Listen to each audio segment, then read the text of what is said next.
I entitled this piece, Concentration Camp Inside Your Womb. I've seen your future painted on the air of poetry venues with the smoke that parts your lips. Listen to the poems you are yet to recite with breathless lungs. The one about your newborn child you entitled Apology broke my heart. I confess, it was the first poem to ever make me cry, especially on the night your child was there to watch you perform it. He was only 5 years old at the time, and each time he took a toke of his inhaler, I couldn't help but lose my breath, remembering how you would take tokes when he was still inside your uterus. And each time I looked at his frail, underweight body, I couldn't help but remember how his stomach used to look a lot bigger than his frame, even at the age of 5. But I guess the excess capacity you carried was just a self-created gas chamber of nicotine you forced him to reside in for 9 months. Your blue eyes suit you well. Your doctor should have entitled your sonogram Holocaust. Did you see the echoes of his cries frozen in the still shot spelling out, I thought you were supposed to love me. You transformed the same very womb God intended for creation into a concentration camp.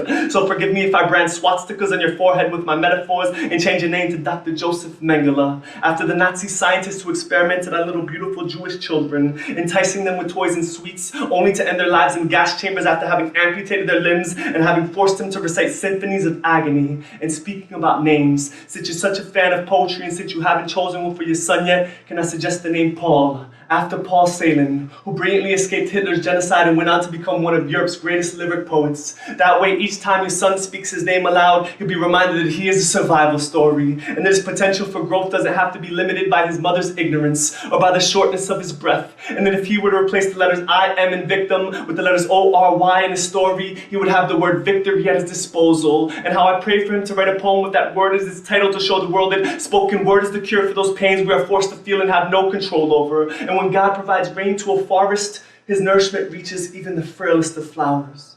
I have seen your son's future painted on the air of poetry venues with the applause your hands are yet to create. Listen to the poems he has yet to recite with breathless lungs. The one about his mother he entitled Forgiveness broke my heart. I confess, it was the second poem to ever make me cry, especially on the night that you were present to watch him perform it. You were only 35 years old at the time, and each time you took a toke of your cigarette, I couldn't help but lose my breath, remembering how you would take tokes when he was still inside your uterus. And on that night, your son's voice was that of God's as he looked you in the eyes and recited flawlessly,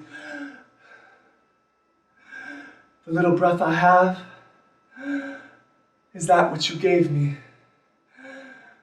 And for that,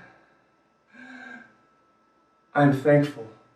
Thank you guys. Again, my name is The Poet Daniel. Check out my poetry at www.thepoetdaniel.com. You can check me out at MySpace as well at myspace.com, The Poet Daniel. Just want to give a big up to Nomega Studios for giving us this great opportunity to record and share our beautiful words with the world, so we can get some exposure for Richmond artists.